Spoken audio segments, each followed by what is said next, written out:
اعوذ باللہ من الشیطان الرجیم، بسم اللہ الرحمن الرحیم، اللہم صلی علی محمد وعلی محمد وعجل فرجہم۔ جیسا کہ آپ سب جانتے ہیں کہ یہ ماہ رجب کا مہینہ جو جاری ہے، اور اللہ نے اس مہینے کو بہت ہی عظیم مہینہ کہا ہے، بہت ہی بڑا مہینہ کہا ہے، اور اس مہینے کو بابرکت اور بارحمت اور مغفرت والا مہینہ قرار دیا ہے پروردگار عالم نے، کہ جتنا ہو سکے اس مہینے میں مجھ سے مغفرت طلب کرو۔ میری رحمتیں اس مہینے میں بے تحاشا نازل ہوتی ہیں، مسلسل نازل ہوتی ہیں، تو جتنا ہو سکے خدا کی رحمت کو ہم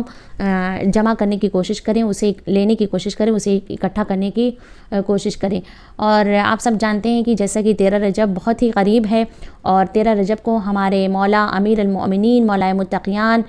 حضرت علی ابن ابی طالب کی ولادت باسعادت ہے۔ آپ تمام جتنے بھی مومنین ہیں، جتنے بھی شیعان حیدر کرار ہیں، میں آپ سب کی خدمت میں مبارکباد پیش کرتی ہوں، اور بالخصوص اپنے زمانے کے امام بقیت اللہ امام مہدی عجل اللہ تعالیٰ فرجہ الشریف کی خدمت میں مبارکباد پیش کرتی ہوں۔ اور کہنا چاہوں گی کہ جو بھی علی کی ولایت کو قبول کرتا ہے وہ دنیا کا سب سے بڑا خوش نصیب انسان ہے، اور جس کے دل میں علی کی محبت ہے، جو علی سے عشق کرتا ہے، جو علی سے محبت کرتا ہے، وہ دنیا کا سب سے بہترین اور سب سے بالاتر اور بلندتر انسان ہے، اور یہی وہ انسان ہوگا کہ جس کو اللہ جنت میں بھیجے گا، اسے جنت نصیب ہوگی۔ اور میں آپ کی خدمت میں ایک حدیث پیش کروں گی۔ ہمارے چھٹے امام امام جعفر صادق علیہ السلام سے روایت ہے کہ خداوند عالم روز محشر 3 گروہ سے کلام نہیں کرے گا۔ ایک گروہ وہ ہے کہ جو جھوٹی امامت کا دعویٰ کرے، خود امام نہ ہو، اس کی امامت خدا کی جانب سے نہ ہو، پروردگار کی جانب سے نہ ہو، اور وہ کہے کہ میں امام ہوں، تو کہا ایسے سے خداوند عالم کلام نہیں کرے گا۔ دوسرا وہ گروہ کی جو برحق امام کو جھٹلائے، اس کی امامت کو قبول نہ کرے،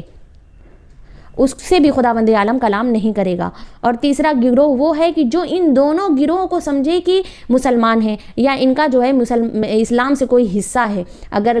یعنی کوئی سمجھتا ہے تو خداوند عالم اس سے بھی کلام نہیں کرے گا۔ تو یہ 3 گروہ ہیں کہ خداوند عالم روز محشر کلام نہیں کرے گا، اس سے بات نہیں کرے گا۔ سب سے بڑا عذاب یہ ہے کہ خداوند عالم اس سے کلام نہ کرے، اس سے بات نہ کرے۔ ایک انسان گناہ گار ہے، اگر اللہ اس سے بات کر رہا ہے تو کہیں نہ کہیں اسے امید ہوتی ہے کہ شاید خدا جو ہے مجھے بخش دے، لیکن جہاں پر خدا اس سے بات ہی نہیں کرے گا،